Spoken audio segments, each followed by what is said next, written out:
अगदी हे खूप गरजेचं आहे आणि ही खूप चांगली सुविधा उपलब्ध झालेली आहे. पूर्वी पोर्टल होतं ई-दाखील. बऱ्याच जणांना ऐकून ते ई-दाखील माहीत असेल आणि आता तेच पोर्टल झालेलं आहे ई-जागृती.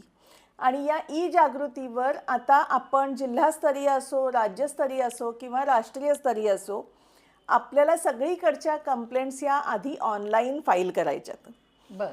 आता त्या फाईल करताना काय काय स्टेप्स घ्यायच्या वगैरे याच्या आधी सुद्धा मी हे सांगेन की हे म्हटलं तर काही फार कठीण कर्म आहे अशातली बात नाही. बरं. त्या पोर्टलवर व्यवस्थित माहिती दिलेली आहे की कुठले कुठले डॉक्युमेंट्स तुम्हाला याच्यात अपलोड करायचे आहेत. पुन्हा ती तक्रार दाखल करताना आपण आधी त्यांच्या पोर्टलवर माहिती भरायची, नंतर डॉक्युमेंट अपलोड करायची.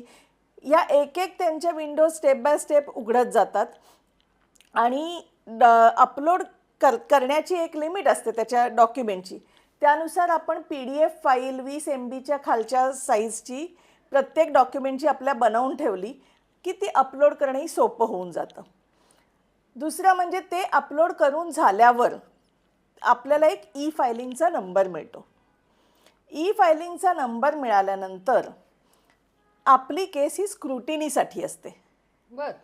ती स्क्रुटिनी त्यांच्याकडून केली जाते आणि आपल्याला जर काही ऑब्जेक्शन्स असतील, कुठले डॉक्युमेंट्स कमी आहेत किंवा कुठला डॉक्युमेंट क्लिअर नाही आहे किंवा आणि काहीतरी एखादा डॉक्युमेंट आपण विसरलो असलो किंवा एखादा पॉईंट आपण घालायचा विसरलो असलो, तर त्याच्या बाबतीतलं मार्गदर्शन आपल्याला तिथे मिळतं. ते कळवतात की हे ऑब्जेक्शन्स आहेत आणि ते ऑब्जेक्शन्स आपण काढले की ते म्हणजे त्यानुसार जे काही गरजेचं असेल ते करून आपण पुन्हा अपलोड केलं की पुन्हा ती स्क्रुटिनी होते त्याची.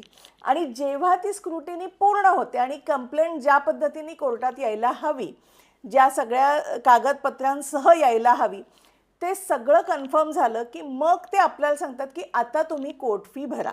अच्छा. आणि त्यानंतरच आपण कोर्ट फी भरायची आणि कोर्ट फी भरल्यावर मग आपल्याला आपल्या केसचा नंबर दिला जातो.